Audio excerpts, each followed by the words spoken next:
Halo, selamat sore pemirsa TVR Parlemen dimanapun Anda berada. Berjumpa kembali tentunya dalam program TVR 17 bersama saya Alfat Rizky. Dan tepat pukul 17 waktu Indonesia Barat kami hadirkan kepada Anda sejumlah informasi paling baru dan menarik seputar kinerja dan kegiatan DPR RI yang telah disajikan oleh redaksi TVR Parlemen. Pemirsa TVR Parlemen, inilah TVR 17 selengkapnya.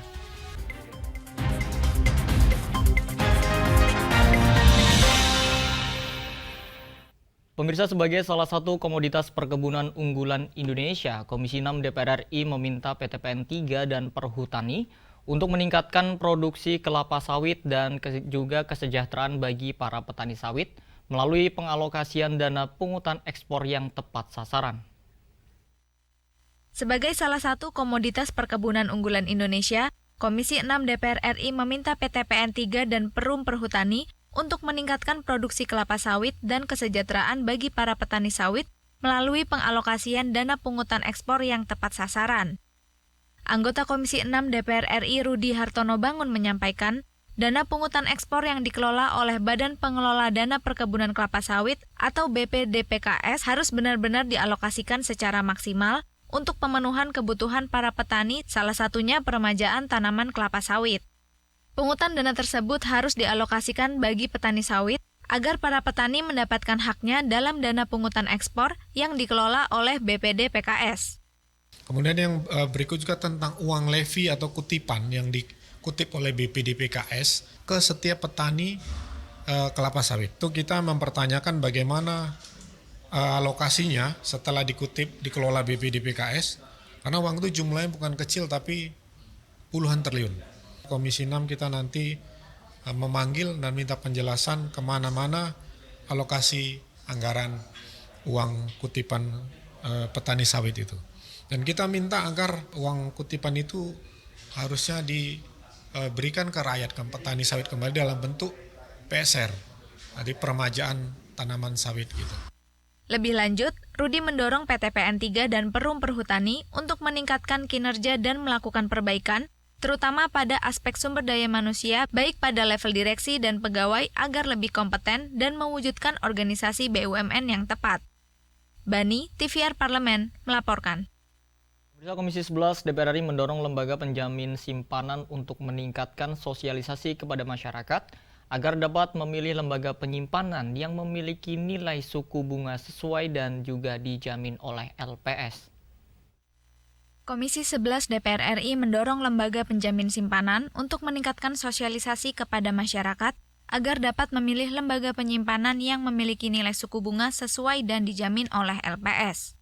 Anggota Komisi 11 DPR RI Hidayatullah mendorong LPS untuk menggalakkan sosialisasi terkait pengenaan suku bunga maksimal yang dijamin oleh LPS, sehingga masyarakat dapat memilih bank yang dijamin oleh OJK dan memastikan dana simpanan masyarakat aman. Adapun jumlah simpanan nasabah yang dijamin oleh pemerintah adalah sebesar 2 miliar rupiah per nasabah per bank. Saya kira bagaimana mensosialisasikan ke masyarakat perlu agar masyarakat ini tenang ketika dananya berada di lembaga keuangan bahwa itu dijamin, itunya yang perlu. Tapi memahami syarat-syarat itu tadi ya, besaran dan tingkat suku bunga yang berlaku itu harus sampai ke masyarakat. Sehingga jangan sampai nanti masyarakat tergiur dengan tingkat suku bunga tinggi, ternyata tidak dijamin oleh LPS.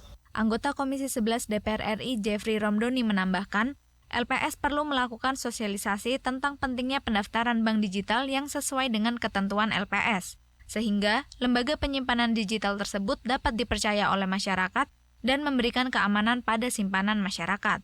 LPS ini memang kan itu kalau bank yang menjadi peserta itu dia memang harus mendaftar di LPS itu ya. Bagi yang memang belum ya belum tahu gimana jaminannya gitu ya. Tapi tidak semuanya juga menjadi peserta. Cuma memang dihimbau menjadi peserta demi keamanan nasabahnya itu sendiri. Ferdian dan Domi, TVR Parlemen, melaporkan. Pemirsa, peraturan pemerintah nomor 21 tahun 2024 tentang Tapera terus mendapat penolakan dari berbagai serikat buruh, salah satunya nih pemirsa dari Kalimantan Selatan. Kebijakan Tapera dinilai tidak mempertimbangkan kemampuan perusahaan dan masih perlu pembahasan lebih dalam. Peraturan pemerintah nomor 21 tahun 2024 tentang tapera terus mendapat penolakan dari berbagai serikat buruh, salah satunya dari Kalimantan Selatan. Kebijakan tapera dinilai tidak mempertimbangkan kemampuan perusahaan dan masih perlu pembahasan lebih dalam. Anggota Komisi 9 DPR RI Darul Siska mengatakan akan menyampaikan aspirasi DPRD dan Organisasi Serikat Buruh Kalimantan Selatan mengenai penolakan terhadap kebijakan tapera kepada Menteri Ketenagakerjaan agar segera dibahas bersama. Kebijakan tapera dinilai tidak transparan dan memberatkan masyarakat. Aspirasi masyarakat ini menjadi penguat semangat kami untuk juga menolak diberlakukannya peraturan pemerintah tentang tapera. Nanti waktu rapat dengan Menteri Tenaga Kerja akan kami sampaikan berbagai aspirasi yang kami terima di ruangan ini dari para pekerja dari seluruh tanah air, termasuk yang kita terima hari ini dari Kalimantan Selatan. Dan tentu kita akan mendesak Menteri Tenaga Kerja memperhatikan aspirasi buruh, memperhatikan aspirasi pekerja, dan membawa aspirasi ini dalam rapat kabinet agar pemerintah meninjau kembali peraturan pemerintah yang ditetapkan mengatur diberlakukannya tapera ini pada tahun 2027 yang akan datang. Lebih lanjut, masyarakat menilai pemerintah tidak mempertimbangkan nasib para pekerja dengan terus membuat kebijakan yang memotong pendapatan mereka. Untuk itu, Darul Siska meminta agar masyarakat tetap kondusif dalam menyuarakan penolakan tapera dan tetap mengawal perkembangan pembahasan tapera. Rodiah dan Yoga, TVR Parlemen, melaporkan. Dewan Perwakilan Rakyat Republik Indonesia saat ini mencatatkan tingkat kepercayaan masyarakat yang tinggi. Survei Litbang Kompas pada 27 Mei sampai 2 Juni 2024 menyatakan kepercayaan publik kepada DPR RI meningkat hingga 62,6%. Pemirsa selengkapnya sesaat lagi, tetaplah bersama kami di TVR 17.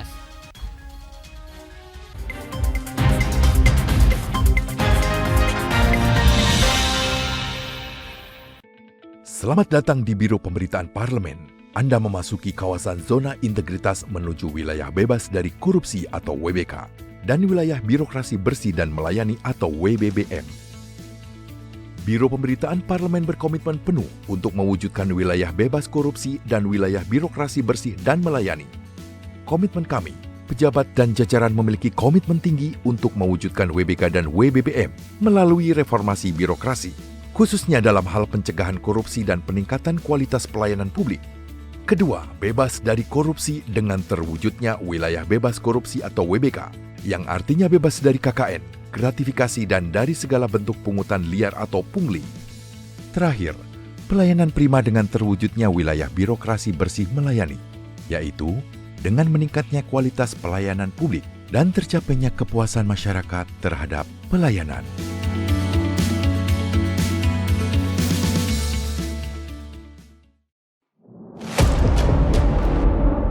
Sini ditambang. Konflik yang terjadi, Warga sini tidak mengizinkan. masalah yang tersisihkan menjadi kesenjangan sosial. Ya namanya rakyat kecil gak bisa apa-apa, mau komplain juga gak didengar. Sebab apa? Itu menyangkut isi perut kami semua. Bagaimana memutus keterbatasan untuk didengar?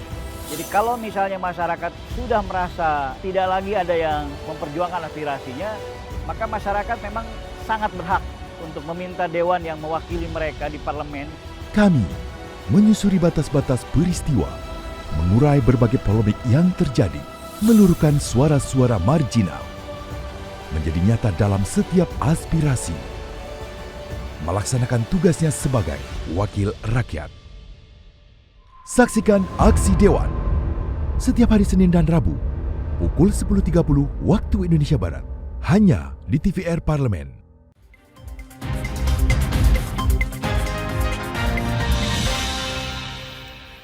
Meski tidak menduduki peringkat pertama pada survei, DPR RI berhasil memperoleh peningkatan citra positif tertinggi di antara lembaga negara lainnya, yakni sebesar 12,1%.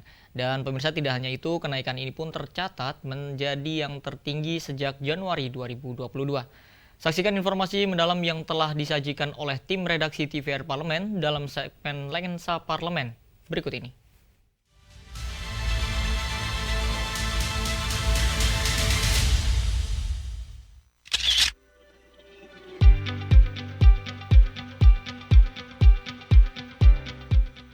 Dewan Perwakilan Rakyat Republik Indonesia saat ini mencatatkan tingkat kepercayaan masyarakat yang tinggi. Survei Litbang Kompas pada 27 Mei sampai 2 Juni 2024 menyatakan kepercayaan publik kepada DPR RI meningkat hingga 62,6%.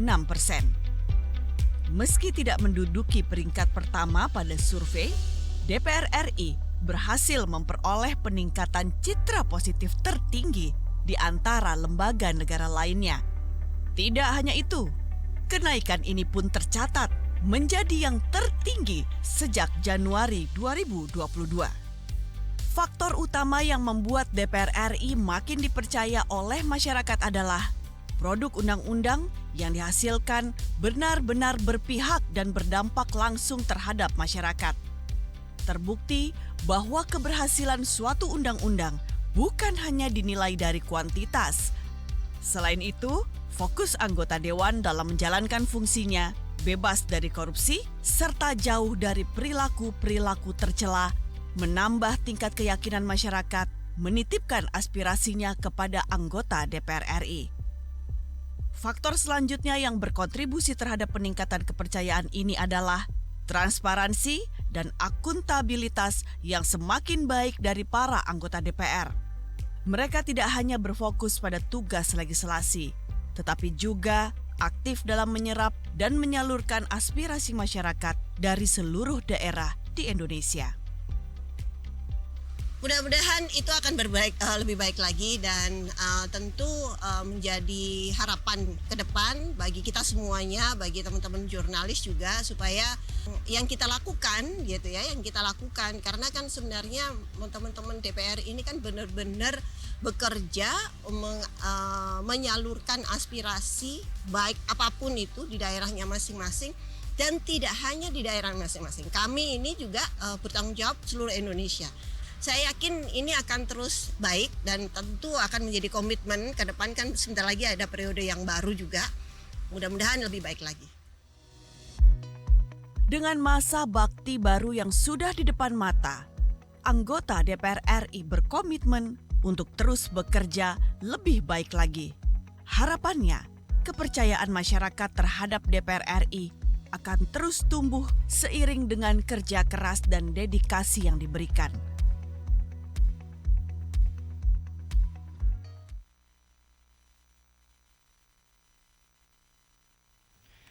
Pemirsa, nilai utang jatuh tempo pemerintah pada tahun 2025 akan meningkat signifikan.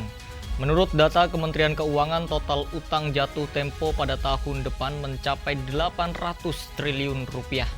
Informasi selengkapnya akan kami hadirkan sesaat lagi, tetaplah di TVR 17.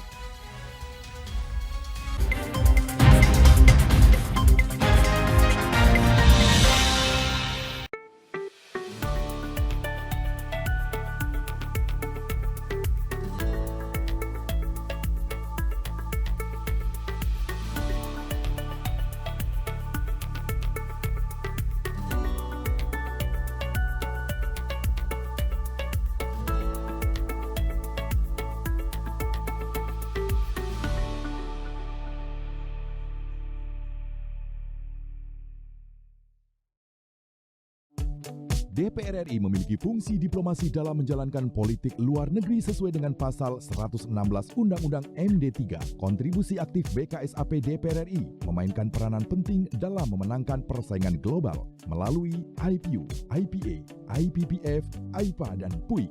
BKSAP memiliki komitmen yang tinggi dalam krisis kemanusiaan dunia. Fungsi diplomasi dijalankan untuk mendukung upaya pemerintah dalam melaksanakan politik luar negeri.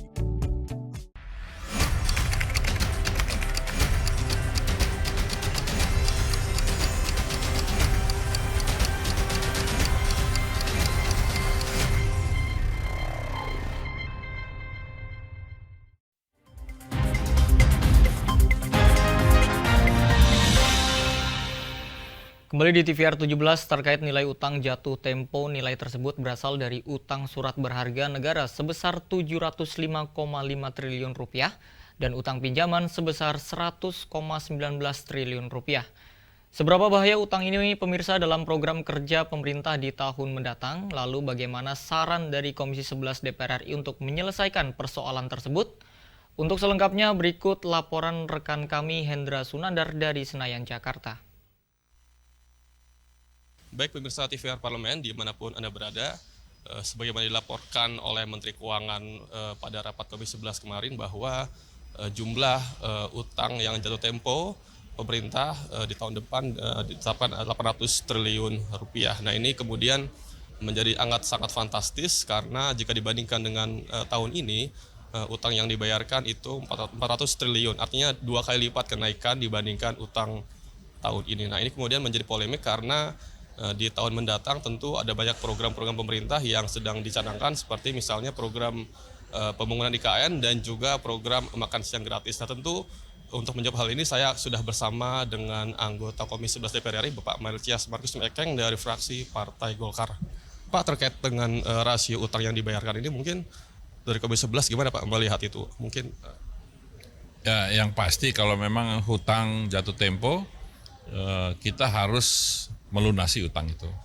Melunasi utang itu kan ada berbagai macam cara. Ada dari sumber penerima negara atau dari kita menerbitkan surat utang baru lagi. Nah ini tinggal kita melihat kemampuan penerimaan pajak pada tahun depan. Kalau penerimaan pajaknya tidak bisa terlalu optimis, tentunya pemerintah harus menerbitkan kembali surat utang gitu. Nah kalau menerbitkan surat utang kembali, artinya posisi surat utang itu tidak berubah. Artinya kalau dia jatuh tempo 800 triliun, terbitkan juga 800 triliun, tentunya posisi hutangnya sama. Nah, jadi tinggal nanti pemerintah harus mengatur cash flow-nya. Dan kita tidak boleh fail dalam membayar surat utang itu. Karena itu masalah kepercayaan. Dan ini masalah manajemen cash flow aja. Dan tiap tahun juga pasti kita harus membayar hutang. Gitu. Oke Pak, terkait dengan target pembangunan di tahun mendatang mungkin ini akan mengganggu atau mungkin ada hal lain yang perlu dijadikan prioritas lain Pak? Ya kalau menurut hemat saya ya dengan postur anggaran yang disampaikan memang ada pengeluaran untuk pembangunan IKN yang cukup besar kalau tidak salah 29 triliun. Terus juga tentunya kan ada program presiden yang baru, program makan siang gratis.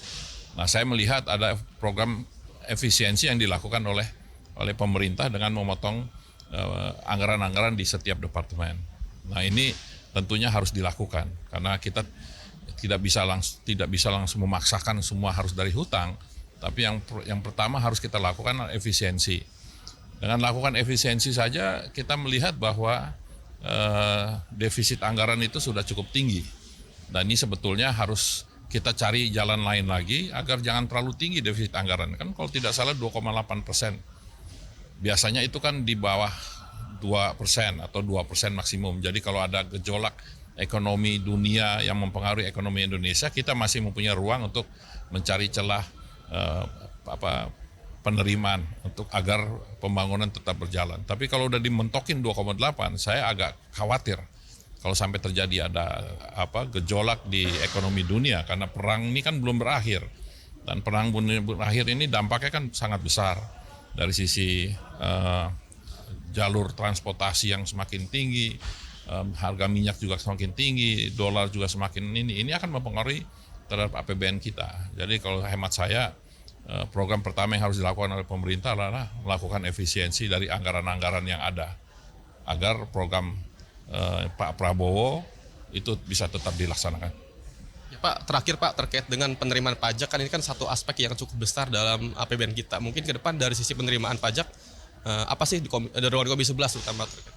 Ya yang pasti harus melakukan program ekstensifikasi dan intensifikasi.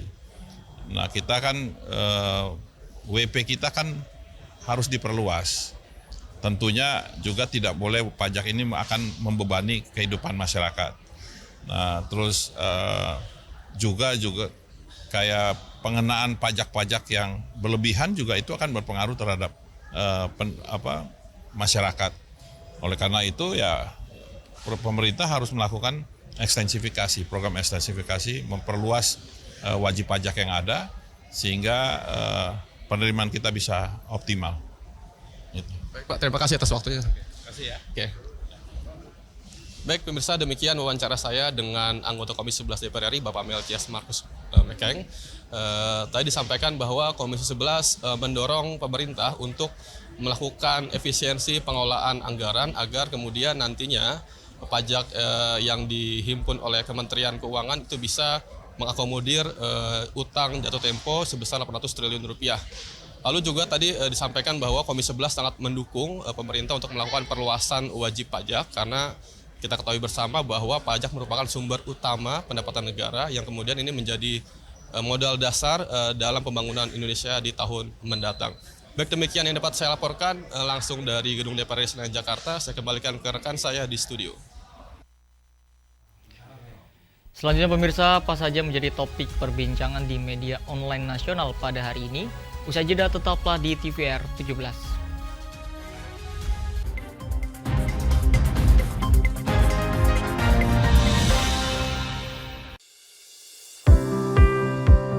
Mengenal tugas dan fungsi DPR RI. Dewan Perwakilan Rakyat atau DPR adalah lembaga negara yang mewakili aspirasi rakyat. Kehadiran DPR RI merupakan salah satu bukti bahwa Indonesia merupakan negara demokrasi.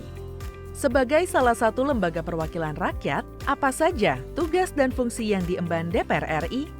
Berdasarkan pasal 20A ayat 1 Undang-Undang Dasar 1945, DPR memiliki 3 fungsi, yakni fungsi legislasi, anggaran, dan pengawasan.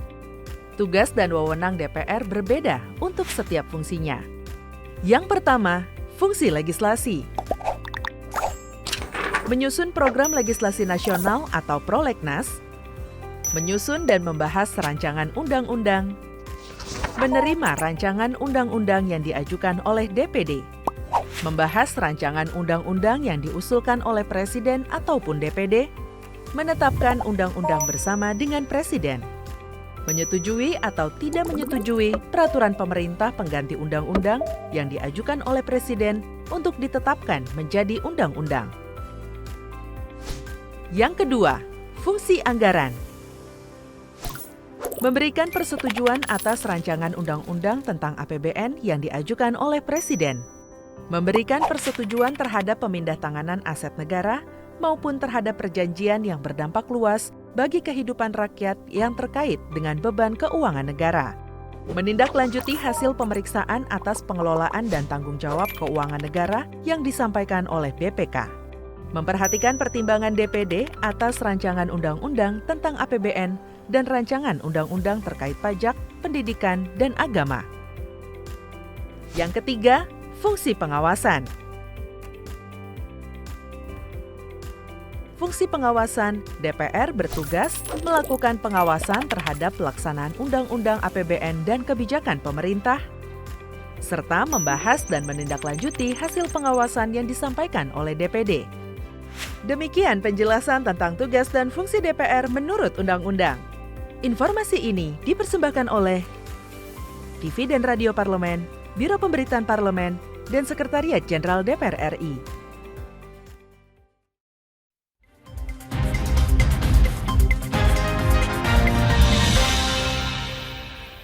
Terima kasih pemirsa, Anda masih bersama kami di TVR 17 dan kali ini kita masuk ke segmen media online nasional. Mari kita simak isu apa saja yang menjadi sorotan media serta tanggapan dari sejumlah anggota Dewan. Bersama rekan kami Umam Hidayat, silakan Umam.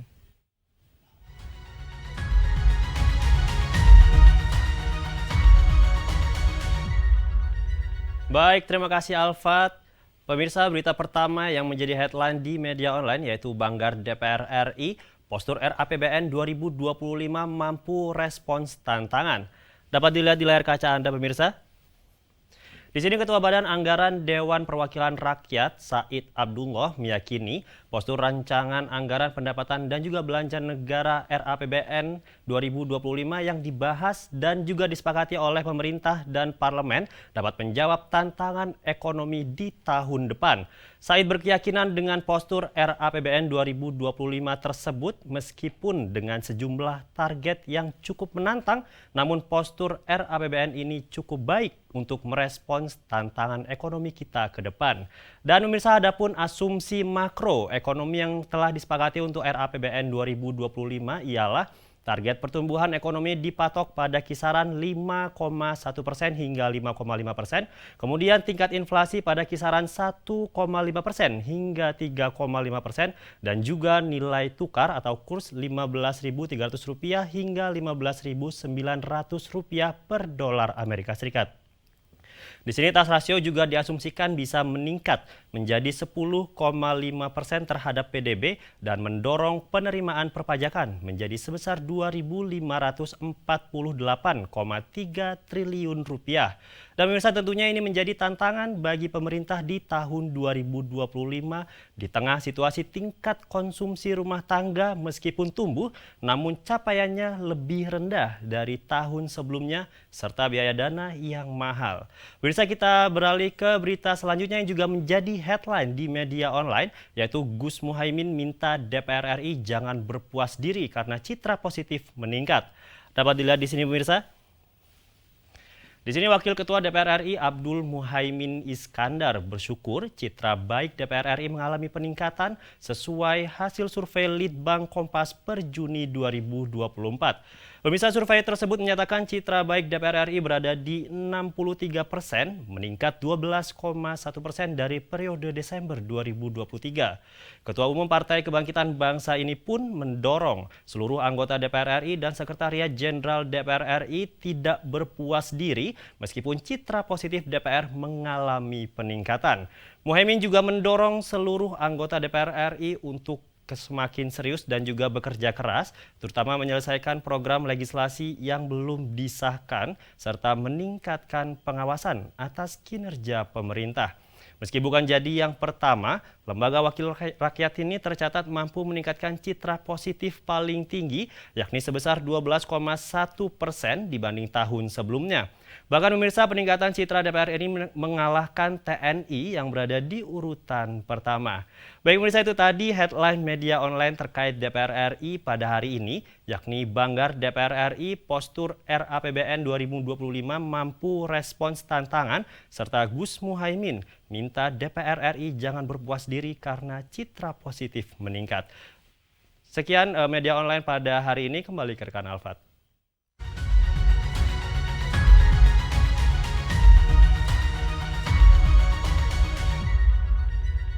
Baik, terima kasih rekan Umam yang telah menyampaikan sejumlah update sorotan dari media online nasional pada hari ini.